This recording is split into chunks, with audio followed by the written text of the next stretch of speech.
Bienvenidos a nuestro espacio Conectados. Hoy nos acompaña Gabriela Villagrán, quien nos ayudará con dos temas súper importantes, que es la ergonomía y la gestión de riesgos. Hola Gaby, cuéntanos. Justamente hoy vamos a ver ergonomía, que es algo que hacemos en realidad todos los días y tenemos que estar ahí al tanto.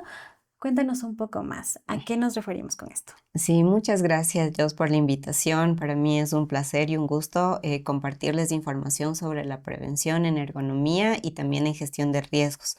Nuestra comunidad está expuesta justamente a estos dos factores especialmente. La ergonomía es una disciplina que abarca cómo el medio ambiente o el entorno en el que estamos, eh, debe adaptarse a las condiciones o a las posturas que la persona está al momento de trabajar. Es importante justamente porque previene cierto tipo de posturas que son inadecuadas ¿Ya para... estamos bien sentados o no? Sí, en este momento sí, pero previene justamente ciertas posturas que ayudan a tener consecuencias a largo plazo, ¿sí? Como dolores musculoesqueléticos o también, por ejemplo, fatiga e incluso nos evita o nos previene también que no tengamos una concentración plena en el trabajo o en la actividad que estemos realizando. Ya, y en este caso, por ejemplo, bueno, eso es algo cotidiano que nosotros vivimos a diario, como mencionaba, porque puede ser en nuestra sala, puede ser en nuestro escritorio, en nuestra casa, o puede ser en el trabajo, que pasamos muchísimo tiempo también. Ujú. ¿Cuáles indicaciones en realidad básicas nosotros tendríamos que tener en consideración para no tener ninguna situación física o también que pueda llegar a causar emocionalmente o estresarnos, ¿verdad? Sí, lo ideal justamente depende mucho de la actividad que vayamos a realizar. Ok. Nosotros como comunidad estamos expuestos justamente a un trabajo de oficina y nuestros estudiantes están expuestos a una actividad estudiantil, como es de estar todo el tiempo en el escritorio, detrás de un computador, al igual que nosotros. Una de las posturas más adecuadas para trabajo de oficina o una actividad que sea sobre un escritorio justamente es que existen ciertos aspectos importantes. Si estamos frente a un computador, necesitamos que el monitor de nuestro computador siempre esté a 180 grados a la altura de nuestros ojos. Correcto. Nosotros tenemos laptops, por ejemplo, ¿ya? Sí. Entonces las laptops básicamente el teclado está pegado al monitor. Sí. Entonces tenemos que alzar el monitor con cualquier tipo de implementos. Pueden ser libros, pueden ser cajas. Ahora hay bases Sí, también exactamente, bases para específicas. laptops que les ayuda a levantar a la altura de nuestros ojos, 180 grados. Pero ahí es un poco más complicado. Tendremos que conseguir otro teclado para... Exactamente, sí. Ok. Nosotros tenemos que conseguir un teclado extra para poder tipear Ujú. y que la postura de nuestro brazo y antebrazo justamente tenga una posición de 90 grados. Así como ahora tú estás.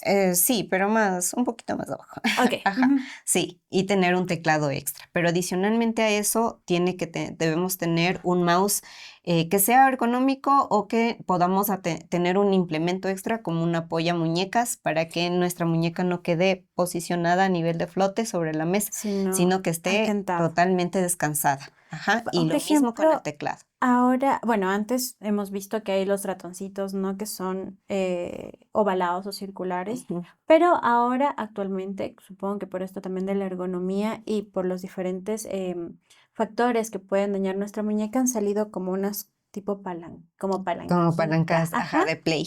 Sí, justamente es para eso. O sea, la posición correcta de la mano no es esta, no es el que la palma esté posicionada para Para abajo, abajo. sino que la posición correcta de la muñeca es un descanso completo en esta parte del dedo meñique hasta el brazo que Ok. viene de acá. Entonces tiene que estar así descansada. Si tú te das cuenta, en la mesa está descansando todo el Todo. brazo. Y la posición del codo también es importante. Si nosotros podemos observar, el codo tiene que estar posicionado en descanso en la mesa. No puede estar flotando de esta manera Ah, porque nos llega a generar un daño a largo plazo. Sí, uno de los mayores daños que se llega a generar es el síndrome del túnel carpiano. Entonces, claro, ahora existen mouse ergonómicos y claro, hay que también ver el tamaño del mouse porque no todos somos iguales. Entonces, hay que ver que el mouse se ajuste a a la a mano. nuestra mano. Ajá. Ok, y Gaby, con referente no solo, bueno, estamos hablando aquí en nuestro trabajo, ¿no? Que pasamos varias horas. Para los estudiantes en sus casas, ¿qué es lo que tienen que ver? Porque yo entiendo la mesa, quizás el ratón o la altura de la computadora. ¿También influye la iluminación o el espacio en donde ellos se encuentren? Sí, claro que sí. Una correcta iluminación ayuda a que nosotros podamos hacer un trabajo con mayor concentración, con mayor precisión y también tiene que ver incluso hasta con la postura, ¿sí? Por ejemplo, la luz básicamente tiene que ser homogénea. Lo mejor es tener una luz natural, ¿sí? Porque cuando nosotros tenemos una luz artificial, lo que pretende nuestra visión es buscar dónde mayormente esté concentrada la luz para tener una mayor precisión en el trabajo. Entonces, cuando nosotros tenemos una iluminación que, no sé, el foco está por acá y nuestro escritorio Por está allá. acá, Ujú. entonces, ¿qué es lo que hacemos? Tendemos a ponernos así. Del otro lado. Exactamente, Y ya nos ajá. afecta la columna. Y nos afecta la postura, ajá, tenemos dolores cervicales, lumbares y ya, bueno, ya empieza otra vez nuevamente el tema de la ergonomía. Entonces, ¿cuál es la mejor posición justamente al momento de colocar la luz? Siempre de manera inclinada hacia el teclado o a la hoja de papel y de manera opuesta a la mano que tenemos como guía, puede ser De derecha o hecho, izquierda. depende de cada persona. Ajá. Ok, y adicional a esto, ya hemos visto todo con referente a nuestra postura. Hay diferentes enfermedades que se generan por esto.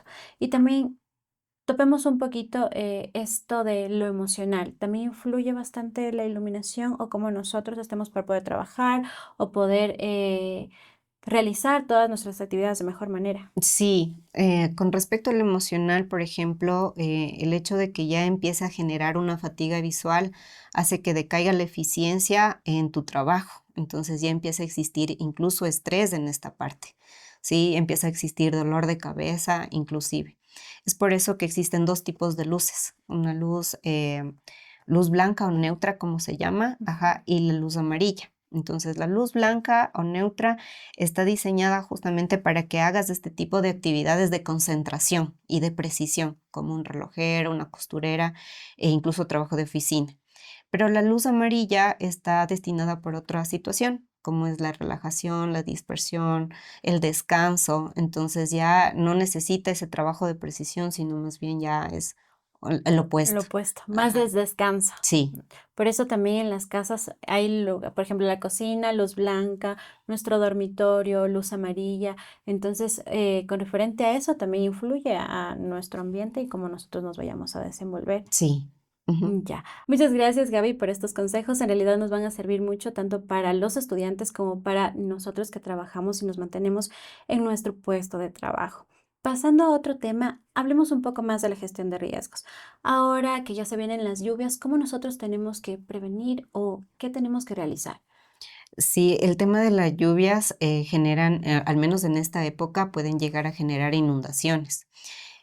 Como ya se ha visto en años posteriores, nosotros hemos tenido deslizamientos y a nivel del sector del instituto, en el campus norte, tenemos justamente aluviones, ¿ya? Entonces, una forma justamente para mantener y que no se ocurra este evento a nivel institucional, a nivel de domicilios, es el mantenimiento de canaletas, el mantenimiento de alcantarillados, mantener limpio el espacio y evitar la obstrucción con alguna situación que evite el correr normal del agua.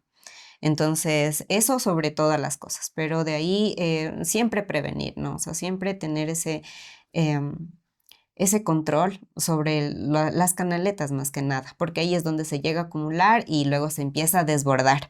Hay que también revisar las zonas más vulnerables del lugar en el que estamos. Ya, por ejemplo, si veo que en un lugar es susceptible a de que se inunde y no se llegue a desfogar el agua, entonces yo me voy a ubicar en otra zona, una zona más segura. A nivel de zonas seguras, existe una diferencia entre sismos e inundaciones. No es el mismo punto de encuentro ni la misma zona segura, sino que nosotros tenemos que diferenciar entre un evento y otro. Cuando nosotros vemos las lluvias, por ejemplo, intensas lluvias, lo mejor es ir a zonas altas. Pero y aquí también, disculpa que te interrumpa, Gaby, tenemos los truenos y los rayos. Entonces, si vamos nosotros a zonas altas, ¿cómo? evitamos este tipo de situaciones también? O sea, siempre Que, bajo ajá, techo. ok. Ajá, sí, ir a una zona que sea bajo techo. O sea, no podemos ir a un bosque, por ejemplo, Ujú. ¿sí? Porque los bosques siempre son susceptibles a rayos.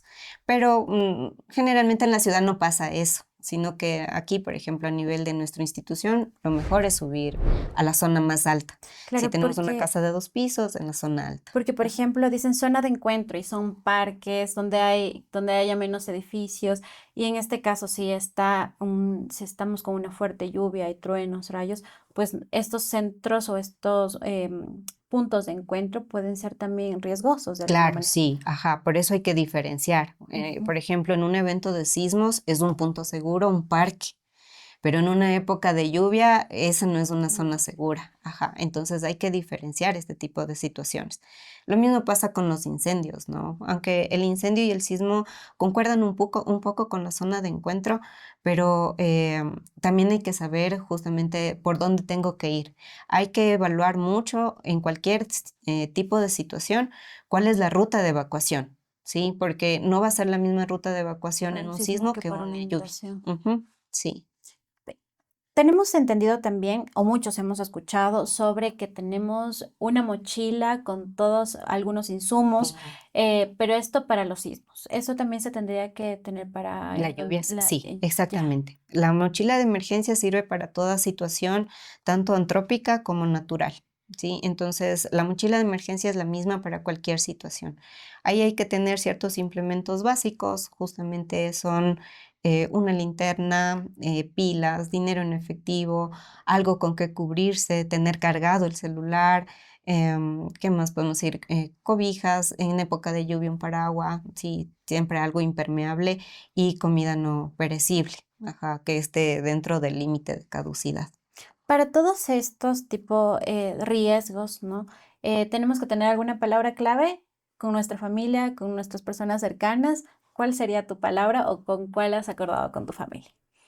Em, Simplemente la comunicación Ok. de la de más confianza es de emergencia y todos O nos algún vamos. lugar específico también hay que quedar, ¿verdad? Sí, claro, o sea, al momento que nosotros ya tenemos una situación de riesgo, lo importante es mandar un mensaje si es que se podría mandar, porque las líneas telefónicas en ese momento están todas saturadas, pero saber que ya al momento de tener ya una situación de riesgo, Ujú. hay un momento antes, durante y después.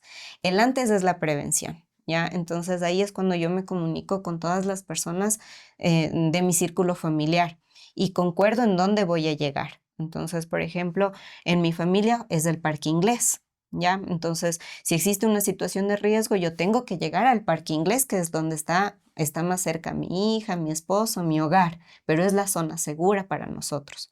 Ok. Ajá, entonces, y así cada familia tiene que Debe ver tener un su lugar zona, sí, específico. su zona segura, ajá, su lugar en donde va a llegar toda la familia en caso de que no pueda llegar el mensaje, no entren las llamadas, se corten las líneas, no haya luz, entonces tú sabes a dónde vas a llegar y cómo te vas a encontrar ahí. Y eso ya tiene que estar hablado con anterioridad para todos poder, porque es una situación que pasa de un rato a otro, ¿no? Exacto, sin Entonces avisar. uno ya tiene que tener o haber hablado con la familia de estos temas que son tan importantes para poder actuar de manera rápida y segura. Sí, exactamente. O sea, la prevención es lo más importante. El hecho de hablar y comunicarse parece que son temas bastante triviales que nunca van a pasar, pero realmente luego pasan. Entonces, la prevención en el hogar y la prevención en el sitio de trabajo o en donde realizamos nuestra mayor cantidad de actividades, como nuestros estudiantes no trabajan, pero están aquí, es importante. Entonces, a nivel institucional, nosotros hemos tratado justamente de inculcar esa cultura preventiva. Todavía nos falta, pero seguimos en eso, ¿no? Inculcar esa cultura preventiva en donde un simulacro no se vea como algo de perder clases o de cambiar de actividad o Sino como generar parte prevención. de un antiestrés, sino generar esa cultura repetitiva de saber cómo ¿Cómo actuar? actuar al momento de ese evento. Ajá. Y esto los han venido haciendo aquí en el instituto, todos estos simulacros, cada semestre, cada año. ¿Cómo ha ido esta situación tanto con los docentes como los estudiantes? Inicialmente se generaba una planificación anual, pero realmente a nivel educativo se debe realizar al menos una vez en cada semestre. Entonces, este año estamos planificando realizarlo como nos dice la ley, ¿no? Una vez cada semestre. En este año, 2 simulacros. Ujú. Ya, es muy importante en realidad conocer todos estos tips, tanto de ergonomía como actuar también en situaciones de riesgo, porque son situaciones cotidianas y hay situaciones también que pasan de un momento a otro y que nosotros no solo tenemos que conocer en nuestra familia, sino también, como dijo Gaby, en nuestro instituto o en nuestro lugar de trabajo, para de esta manera nosotros poder actuar con rapidez y efectividad. Mm. ¿Algún consejo que nos puedas dar, Gaby, ante todo esto que hemos hablado el día de hoy? Sí, lo más importante, primero a nivel de la ergonomía, es importante justamente conocer nuestro sitio de actividades diarias, saber qué podemos tener a la mano para generar pausas activas también, para poder desestresarnos dentro del ámbito laboral y estudiantil y saber que la buena postura nos ayuda a tener una mayor efectividad y productividad en el trabajo o en cualquier tipo de actividad. Eso por un lado. Y por el otro lado, que es un poquito más vulnerable, digámoslo así, el hecho de que nosotros sepamos cómo actuar frente a alguna circunstancia no es solo responsabilidad de la persona que nos va a guiar, sino también es una responsabilidad nuestra. Ajá, el hecho de que nosotros tengamos una persona quien nos guíe no es garantía de que mantengamos o salvemos nuestra Exacto. vida y el de los demás, sino el saber cómo nosotros actuar y ayudar al prójimo es una mayor garantía de que más vidas se puedan salvar. Ujú. Muchas gracias, Gaby, en realidad por acompañarnos en este espacio donde podemos conocer estos tips y consejos que nos has dado el día de hoy. De igual manera, muchas gracias a todos por acompañarnos en este su espacio Conectados. Nos vemos en un nuevo episodio.